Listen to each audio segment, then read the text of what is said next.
Hello and welcome to the My Journey podcast with me, Matt Johnson, and my good friend Tom Scott. This is the place where we discuss anything business related, randomized topics each week, and sometimes a special guest might even pop up for an interview.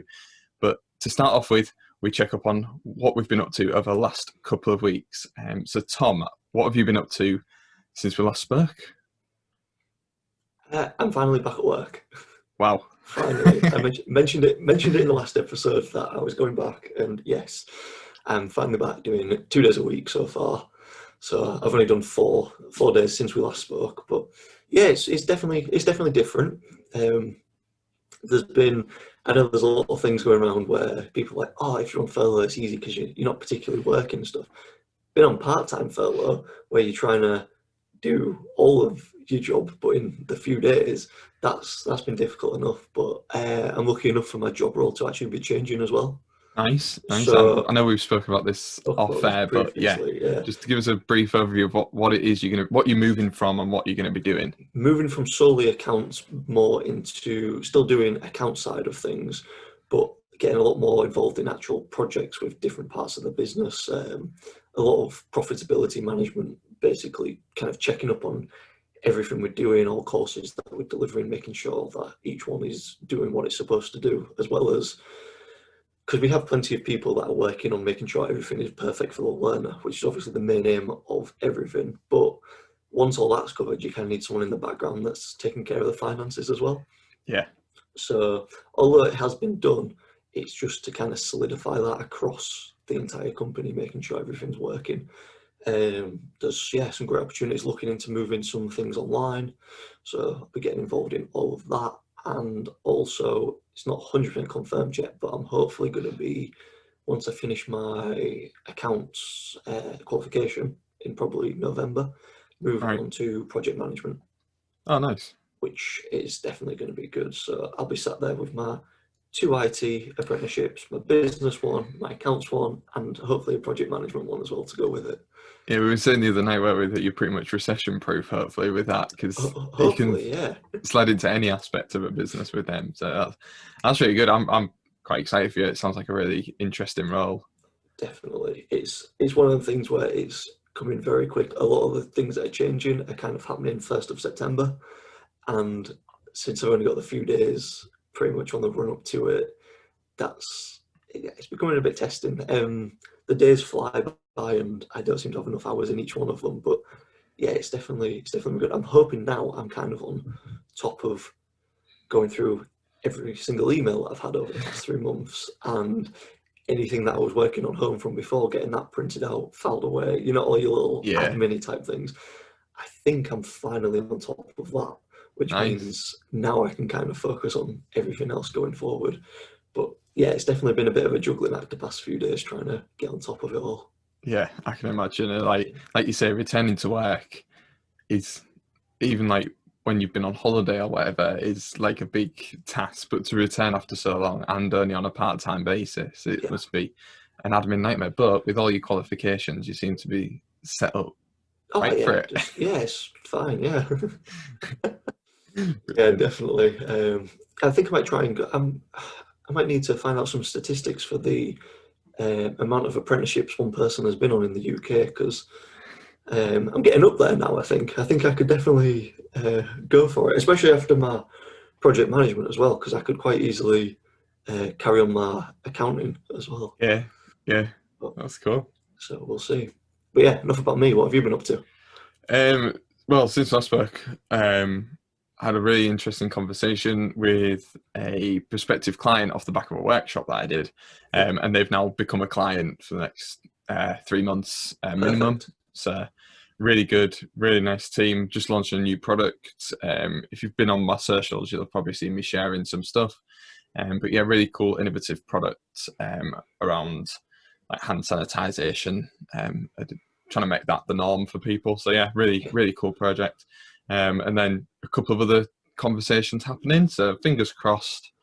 Hopefully get another client across the line in the next few weeks. But yeah, it's all looking pretty good at the moment, to be yeah, fair. And just spending like all my spare time, apart from the challenges that we're doing, which we'll talk about a bit at the end of the podcast. But I'm just like massively into sports cards at the moment. I have seen that has become a slight obsession.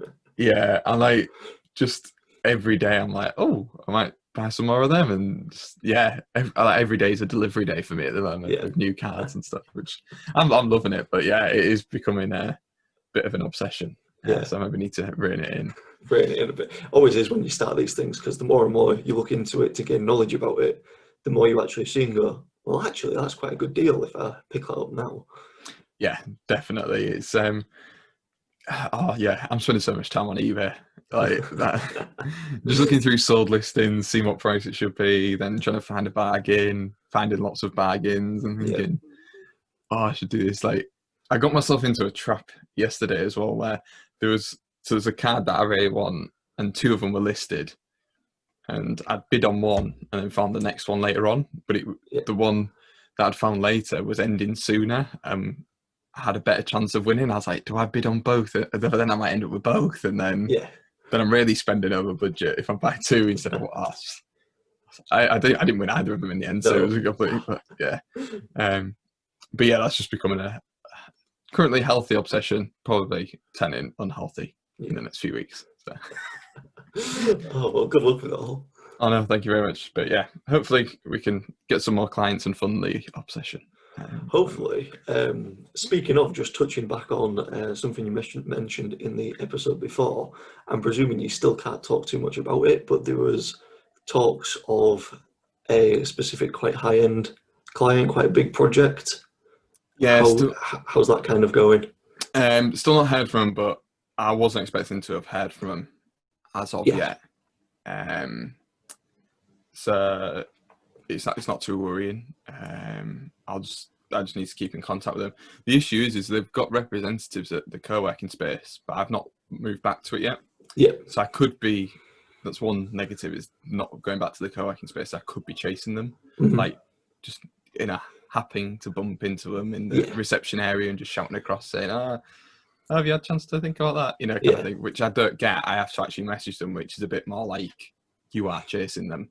Yeah. And they said leave it with them, but yeah, I'll be back in contact with them in the next, probably this week, just to touch base and see how things are going. But the guys who kind of oversaw that from C4DI, the co-working space that I use, that kind of point of view, they were really positive off the back of it. Like, they came out saying, we think there's something in this as well. Okay. And they've had a lot more experience doing big pitches like that than I have. So hopefully it will come off, but we'll wait and see. Oh, that's good. I'll ask again in the next episode, or maybe the one after that. Yeah, let's put it this way. When it comes off, you won't need to ask me. I'll just be I'll just be sat here and I'll just be holding up lots of sports cards that I've bought that are ridiculously priced because I've had this big project land. But yeah, I will definitely try and remember to update you as and when things happen. But yeah, if I've not mentioned it, do keep prodding me for it. Good. Yeah, no problem. I'm sure if not as well, it might be kind of all over your social media as well if something like that happens. Yeah, definitely. I would be tagging everyone I know. But yeah, so yeah, good couple of weeks for us both, really. Back at work, new job role for you, new clients for me. It's odd because it kind of contrasts the kind of world we're living in at the moment in terms of hearing news, that the official news that we're in a recession and all that kind of thing. But I know, if people are out there having tough times, I do feel sorry for them and what have you. We're not trying to make them feel worse but sharing our good news. But this is a podcast where we document these kind of things, and I'm really pleased that we're both seeing good things at the moment, because it could be a lot worse for both of us, really, given the economic climate. But yeah, good on us.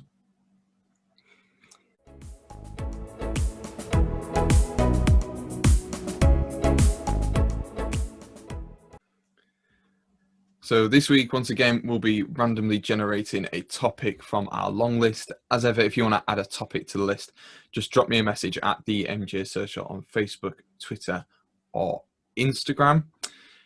So I've got the number generator set up. Let's go. What's that? an interesting one here, which is work-life balance, Okay.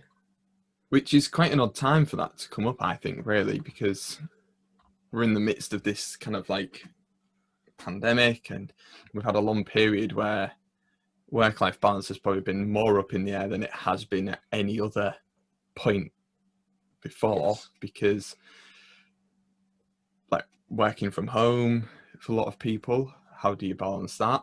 A lot of people like yourself, you said, on furlough for a long time, going back to work. Myself, working from home and running a business, I think adds more to the mix, but we'll have a discussion about it. Might be wrong. But if we just start off in terms of, in general terms, work-life balance outside of a pandemic, how do you find that from an employment point of view? Obviously, the system is along the lines of a 9 to 5, 5 days a week. You get your evenings, your weekends, that kind of thing. Yeah. Is that the reality? And also, how do you find that kind of mental switch? Are you one of these people who, when you get out the door of work, you can switch off, or do you constantly think about work? Mine, it probably fluctuates quite a lot. I'd say on a general term is the only reason I think about work in the morning is the fact that I've had to get up to then go to work. That's Yeah. what I'm thinking about. But rightly or wrongly, I am often very much a person that if I'm starting at 9, I will be there at 9.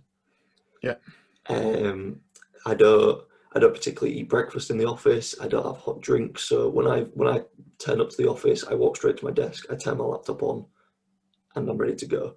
Yeah. I don't have the whole time part before it. And the same on the flip side as well. Obviously, if there's work that I need to do, I will stay behind. But I Mm-hmm. definitely try and make sure everything is done. So when it does get to that 5 o'clock, it's leave the office, lock the door, off you go. Yeah. And then hopefully on most days that's me done. There's no more thinking about it, nothing more that needs doing. It's only in times when things are very busy and it's like, oh wait, I need to do this tomorrow, and then it's forever kind of playing on your mind for the rest of the night. That aspect hits me. But also, I can't remember if we've spoke about this before on the pod or if it's just something we've spoke about, but I am very much a person, as soon as I jump in the shower, I have every single idea ever. Very 90% of my ideas come from me being in the shower. And if if we've started something new at work or have been doing something that's probably taken a bit more time, that is normally the place where I'll be like, oh, why don't I just do it this way? Or why don't we try this? And that Yeah. sort of thing. So it will definitely hit me a lot there. Um, but apart from that, I try and keep my work and the rest of my life completely separate. Okay. Um, it's I just find it a lot easier. Yeah. Yeah. I see, for me, because obviously I don't know if this is the same for everyone, but like I hang around a lot of freelancers, a lot of business owners, Yeah, and I think more so than employees, we tend to take it home with us, because it's not just deadlines, but like you're trying to earn money either for yes, your business and your staff, or yourself. For me, I'm just myself, so I'm always trying to earn money for myself. And like, I've had this conversation with other people. There's a difficult balance of when you sat there and you're just thinking, oh, I'll put Netflix on for a couple of hours on an evening. Could you then spend that couple of hours doing some, I don't know, research on potential clients or the latest trends, or just trying to better yourself? And yes, that's a really tough thing. Like when you do, there's no cap, there's no, look, here's your paycheck for the year for working 9 to 5. hmm If you could have clients leave you, you could have quiet times, you could have all this different stuff, and you do kind of sometimes sit there and think, I should be doing more at the moment in yeah. order to stifle that. But what I find is I love what I do.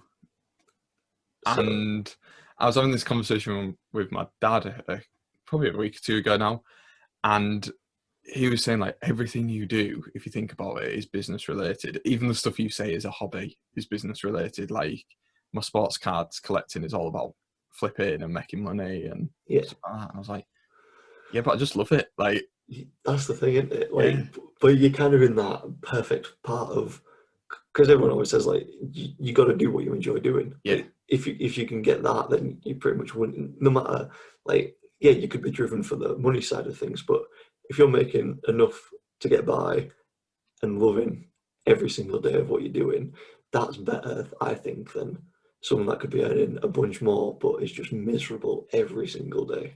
yeah. But I do still do things that I genuinely do to try and switch off. Yeah. So I do a lot of like going to the gym, going for runs, that kind of thing. That's I've always made sure I put time aside for that in order Hmm. to get away from things. Um, and I generally try and say yes to social situations. So I'm not as big on organizing things, but if someone says to me, "We're thinking of doing this Friday," I'll probably be there at the pub or whatever because I Yeah. just think. And even if someone said to me, "Look, we're thinking of doing something in the middle of the week," because of the way I work, I can try and shift things around and Shifting. Yeah. be there. So I do try and make the effort. I probably need to make more of an effort to switch off, especially Hmm. at the moment while I am still working from home and plan to for the next few months come in as well. That's been a bit different, and I think that's maybe where this conversation should go next, because we're recording this in the middle of the well, it we're kind of coming out the other side, but I wouldn't be surprised if there's another lockdown or anything like that. And Yeah. obviously you've been on furlough. Did that mean you completely had a work-life balance in the fact that it was all life as much as it could It be? was just life. Yeah, Yeah. The only contact I had with work was once a week catch up, basically, which was basically, how are you? Like, things are okay here. Like, because I wasn't allowed to do any work, yeah, but I could be told what was happening. yeah, Obviously, as long as I wasn't acting upon anything, but that did help in a way. So when I came back, it wasn't, oh, here's everything that's happened in the last 3 months. It's like you already kind of know the key details of everything. It's just, here's some little niggly specifics of what's happened over the past 3 months, which yeah, that definitely helped. But yeah, the whole just working on the life, like, I was, I found myself, since I had this sort of free time, doing different things that I'd wanted to do for ages and just never really got time to it. Even like stupid little things, like random little fact, I've never been able to touch my toes ever. I just can't do it. So the whole time during my been furloughed, every morning I'd stretch my hamstrings for 5 minutes, doing different exercises. Like, yeah, not, I wouldn't say yoga as such, like maybe taking some inspiration from some yoga poses, but mainly just stretching. And that, like, I could rarely get past my knees at one point, and now I'm can be like a couple of centimeters above my foot. nice. And it was little things like that that you really just kind of, because I was doing it every morning after I had my breakfast. There's no way while I'm going to work, even though I probably have the time, I don't think, Yeah, oh, I'll just do this. It's like, oh, I need to get ready for work, sort of thing. yeah. I've definitely found like as much as I struggled early days, like working from home, like when do I finish? When's the time where you should stop and all that kind of thing. And also like the office has become the place where I live and vice versa. And Yeah, like that's really tough. But because of that, I put in a lot of um, systems that I'm now going to use going forward, which include things like I make sure like I've been going for a run 3 times a week, like consistently, minimum at least 3 times a week on set days. That's going to stay. My Mondays, I think I've spoken about this before, in the fact that I've tried to readjust my calendar so that if I've not got too much work on, my Mondays I do things like the sports card trading or try something new like the trading challenge that we did. Like yeah, giving myself that time, I wouldn't have done that had I have been going to the office and coming back, going to the office and coming back. I would never have thought to put these systems in place. Whereas now I've kind of made sure I've got them in place ready to go. yeah, So that when I do go back to the office and life goes back to normal, whatever that is, I've I've got more of an explicit split, even more so, between Yeah, what is work and what is life, kind of thing. But it is tough, I think, definitely, in terms of trying to find that right balance. So, I mean, too right. have you noticed anything with like you going back now? Has there been any changes in this last week or anything like that? Or It's I feel like mindset wise, everything changes. You go from talking about, I know it's just because it's what you're doing at the time, but I do feel a lot of things go from oh, what are we doing this week? Should we go for this walk? What are we like? Even down to little things like over like the whole time in furloughed, I feel like the quality of food and meals that I was eating was better. I know there was probably the more time into it, but again, I don't think there was too. It was more people were more open for the discussion because there wasn't everything going on for actually, oh, what should we do? Should we try this? Should we do this? Now things are kind of going back to it. It's more like, we need something for tea. Can someone cook? Sort yeah, of thing. And it's that. And it's like, you still have the same time. You could still have that same conversation. But I feel because the whole balance of it all is kind of shifted again, it's, yeah, it's just little things like that I think it's affecting. But I think what that affects things on a wider scale. So everything does feel like it's changing a little bit. I think as well for me, I've found a lot more time for family, and I don't mean that as in like immediate family, like wider Mhm. family. We seem to be speaking a lot more to cousins, uncles, aunties, Yeah. them kind of people that like we would have probably seen once or twice a year at family get-togethers or bumping into that kind of thing. Whereas now we're seeing Mhm. some of them like every week, and that's great. I think Yeah. that's brought a different element of work-life balancing. And I think the thing that's going to be odd is like obviously we've spent a lot of time not socializing normally. It's like going to the pub and stuff like that. And I think that'll be interesting how that comes back into people's Yeah. routines. Because I think on some extent, because of lockdown, there's parts where I've almost become too structured, like you say about like doing tea or whatever, Yeah. to almost keep that system of the day. Like we're having tea at a more regular time so that we've got a cut off. Because for most of it, we're working at the dining room table, so Yeah. It we like need it gets you right. off there. Yeah, it gets us off the table, kind of thing. And I think that's something that going forward I'd probably like to lose because that rigidness sometimes, like when you sat at the office, oh God, I've got to leave because someone's expecting me somewhere. Whereas Yeah. just to be able to stay a couple of hours extra and just get whatever it is you need to get done. Uh, Get done. Yeah. yeah, can be absolutely great. I just wondered if there's like any tips or tactics. I think that's something we've done quite well in previous episodes of the pod, is like kind of come up with a couple of ideas about how we actually do it. And I know we're thinking on our feet a bit with this one. But is there anything in particular that you do that you think helps you keep that work-life balance at all? Throwing you under the bus there a bit.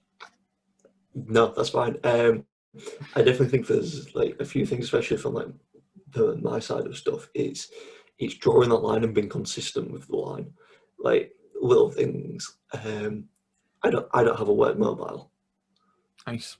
So my thing is, I'll happily give people in the office my mobile number for if they need me for certain things, like, and also so I can then use that to ring the office if like I'm not going to be in that day, or little Yeah. things like that.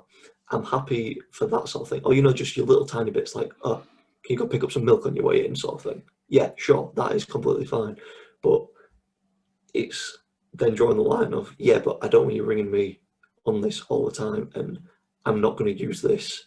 Like if the office phones are down or like whatever sort of thing, like I'm not going to use it for business related things. Yeah. And the same thing, one, it kind of works more well with our security sort of things that I can't actually do this, but also because I don't have a work mobile, not allowed my work emails, Yeah. and that complete disconnect as well. Most times I have been bringing my laptop home more now, but more for doing on my online classroom sessions. But leaving my laptop in the office, all secured, all locked down, so everything's completely safe. But it's then not that temptation, and then it's not the someone getting in touch with you and going, oh, why you got your laptop? It's only 2 minutes, just go and reply to this email for me, sort of thing. You don't have any of that. Yeah. So I think that they're definitely limiting the ways people can contact you, so they're only contacting you how you want to be contacted. I feel like that is a definite must for if you're trying to achieve that perfect work-life balance. I think as well it goes the other way. If you're the kind of person who respects other people's work-life balance, you'll respect your own as well. So Yes. if you don't message other people, you're not going to think it's acceptable when other people message you. Mhm. So I think some good stuff there, like actually creating a physical restriction, a barrier to people for your work and life being able to merge. I think something else I just kind of took from that, which I thought you were edging towards, but you went a different way, which was quite nice, was setting the boundaries, like being actually clear with people. So a lot of people, especially within the freelance community, Mhm. we have to be very clear about holidays, and because obviously we've got clients, Yeah. we need them to we need them to know that we're going on holiday. Whereas in a lot of professions, you might send the people who contact you regularly, but actually anyone else who contacts you is going to get out of office and get directed to a different member of the Mhm. team or whatever. We don't have that, and unfortunately, I reckon most freelancers would accept that even when we are on holiday, we have still got access to our emails in case something does blow up, Yeah. because if we don't pick it up, no one will. Mhm. So being clear with them ahead of time about these are my boundaries, and they know that unless it's an emergency, they don't contact you, means that you don't get them odd emails and stuff like that. And that's the same, if you're the kind of person who doesn't say I don't respond to emails on an evening, people are going to, unfortunately, some people will expect you to. Yeah. So just being clear with what your boundaries are. Mhm. The other thing I was going to say, so we can end up with three nice little top tips off the back of this, was about like habits and routines. So like I've said, like I've made Monday the day where if I have got free time, I do it, because I don't get to the end of the week. If I did it on a Friday, if I did it on the Friday, I'd work all week and probably have a few things left over and then never actually spend that time on myself. Or like I Yeah. said, going for a run certain time, or make routines and stick by them for a good couple of months, and then they just become habits that you don't even realize you've got. Yeah. You just And keep then doing it. that then means you've created a work-life balance that just becomes Mhm. a habit. And I think that's really key, is when you don't even realize you're doing the things. If you're explicitly thinking to yourself, oh, I won't check my emails, that means you're actually thinking about work, Yeah. because you're thinking, oh, I should really be on my email. What you need to be is a point where you, like you say, you close your laptop down, you go home, you don't even think about checking emails, because that is your routine. Yeah. So yeah, I think that's three really nice little points there, is Mhm.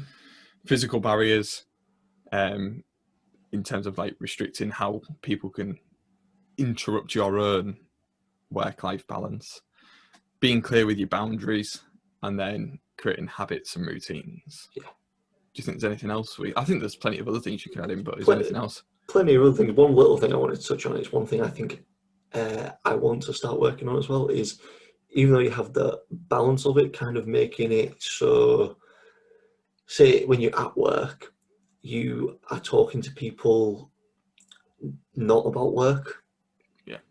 So kind of having not potentially not all the way to like a friendship sort of level, but being able to converse with people that you're dealing with on a level that's not just about work, Yeah. while still getting everything done, of course, but having that kind of mix. But then similarly, when you go home as well, having knowing which people you can talk to about what you're doing, and knowing which people don't want to talk about it. Yeah. Not because they might. I mean, some people just might not be interested, but some people might not fully understand it, or some people, like again, respecting their work-life balance, some people might just not want to talk about it at all. And the thing is, like, you spend 9 to 5 in an office with these people 5 days a week. Like, you need some kind of social interaction with them during the day, Yes. that's not just work. And obviously, we're not saying just go and prat about with your friends all day while you're in the office. But, you know, we've got it in like the co-working space, you know, every now and then there's a couple of lads who are into the football, we'll start chatting about football. There's a group who have lunch in like a little of the breakout space every day. They always go off and have their lunch there. There's a few of us who on a Friday, we always have a walk across town to the market and get food together there. And, you know, and we do Friday beers as well, like them kind of things. Like, although they're work related, they're not specifically at work. It just give you them light relief during the day that it's not constant work for 8 hours. Sometimes you do need it, yeah. Especially when you feel yourself getting built up on either how a situation's going, or especially one of the things where I always find if I get stuck on something, if I can go away and just chat to someone about something that's completely not related, you kind of come back with, after you've kind of reset yourself, you've kind of calmed down from the frustration of it, and there you go. There's that instant answer. Definitely. And people won't think twice about going, oh, I'll just, like on a weekend while you sat doing nothing, I'll just check my emails for 5 minutes. Yeah. So you'll happily break your life side of the work-life balance to do work. But the other side of it, the other way. So yes. I like that one as well. Just mixing it up and breaking it down a little bit, so it's not just all work. And, you know, even if it's just when you're in the kitchen chatting to someone for 10 minutes or whatever, it's always nice. Oh yeah. But this is where what I said about in the personal branding episode. So if you want to find out more about that, go back and check that out. About talking to people about what your passions are and stuff like that, because you'll find other people who like similar stuff, and you'll start to build a personal brand as well, which is also great. Yeah. Yes, yeah, indeed. I think that's really good. I think there's some good tips there for people. If anyone else is, obviously we say this every week when we're discussing a topic like this, if you've got your own tips, if you've got your own challenges or systems at work or whatever, I don't know, let us know. You can contact me at the MJ Social on Facebook, Twitter and Instagram. And as we said at the beginning, if you've got a topic you want us to discuss, send it over. But yeah, I think that's it for this week on that main point.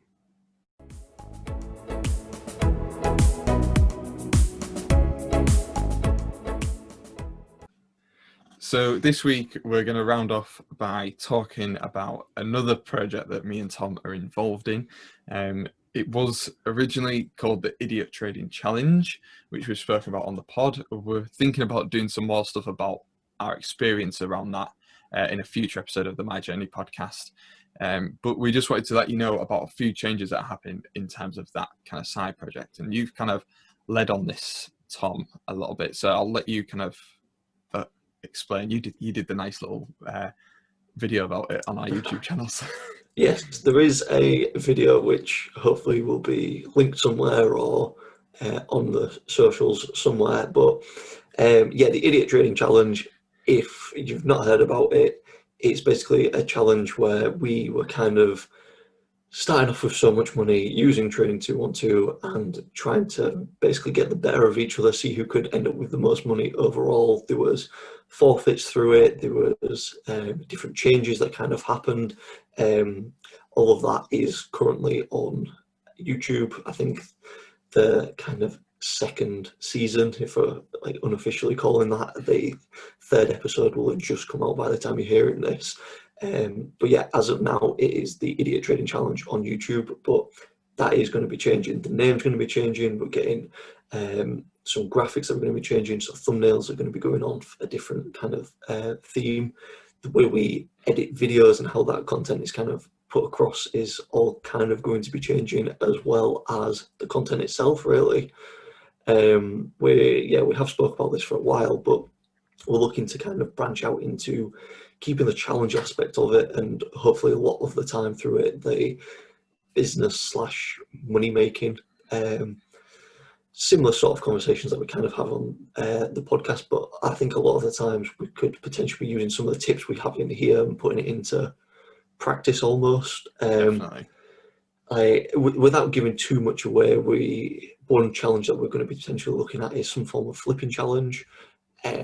we're still working out a few little details on that, but that should hopefully be coming out soon-ish once all that gets sorted, depending obviously on the current pandemic that we're in. But we also want some like little kind of not jokey challenges, but something a bit more different, really. Yeah. We spoke briefly about Wikipedia race, which could be a little bit of a laugh, just some light-hearted humour. Eating challenge is something I keep bringing up every now and then. Just that sort of thing, really. Whatever's going to be enjoyable for people, but also just something we can have a bit of a laugh with as well. And if we can make a bit of money on the side of it as well, that's always going to be a little bonus. Yeah, so the name of the new channel is going to be Tom and Matt Take On. So the idea is that it could be Tom and Matt take on the Idiot Trading Challenge, Tom and Matt take on the Flipping Challenge, but then also we're going to do our views on certain things, potentially like Matt's take on sports card industry, or Tom's take on just trading 212 platform, or loads of different things like that. So yeah, we just really want, if you enjoy this podcast, it's going to be a bit different to this. It's not exactly the same, but it's a bit more lighthearted, a bit more entertainment. Yeah. But yeah, we're just going to be trying out loads of different things over there, and we just kind of want feedback on all that. So if you wouldn't mind heading across to YouTube and give it, like, finding us, searching us out, and subscribing, and then just letting us know what you think of the content, and any ideas, any challenges you want to set us, we'd be happy to take them on. Yeah, more than happy. And since you're always the one that's thrown a few stats around, Matt, Oh yeah, thought I'd just let you know, as of today, I think we have just hit the 250 views mark. Oh nice. Which is something I'm quite happy with, because we've spoke about it once or twice on this pod, but apart from that, we have not really pushed it. In fact, I don't think we have pushed it anywhere. No, I think we've mentioned it to a couple of mates, but that apart from that, we've not actually publicly spoken about it apart from on here. So if you're someone who's listened here and headed across and checked it out, thank you very much. Much appreciated. We really like that support. But yeah, this is just all off. We're just trying to learn, but like I'm trying to do it personally, and we're trying to do it as like a bit of a team here, but learn more about how YouTube works and how the back end works, the system, the analytics, how the upload, all that. We're just testing loads of stuff, aren't we? Like editing as well of videos, creating thumbnails, like all of that. It's definitely been a great experience so far, and we always bang on about it, especially at this point. There's normally me going with it, but the confidence side of it is great. We've said it before on the pod, like the best way to learn how to do something is to just do it, and try and do it in as safe an environment as you can, where there's not too much at risk. And we're really finding that with this, like we've got nothing to lose, really. Well, we could have lost a lot of money on the trading challenge, but that was, in terms of like what we're learning skills wise, you know, that there's no other way that you can learn how this works. Like, we've watched videos and read articles about how the algorithm and stuff like that, but until you actually go out and test it on your own videos, you don't know, do you? So it's been great so far. And like we say, if you can go check it out, search for the Idiot Trading Challenge, find one of our videos, click through to the channel, because I'm not sure when we're actually going to change the name. But yeah, if you search for the Idiot Trading Challenge or Tom and Matt Take On, we should come up. Fingers crossed, hopefully. If we've done our job, if we've learned enough, we should come up. Hopefully. But yeah. If not, let us know so we can learn some more. Yeah. If you can send us a screenshot saying where the hell are you, that'd be great. But yeah, thank you once again to everybody who's listened to this podcast. If you've enjoyed this, if it's brought some kind of insight to your day, then please do share it with a friend, leave a review, subscribe, all the usual stuff that we ask for. But yeah, thank you once again for listening to the My Journey podcast. Until next time, stay safe.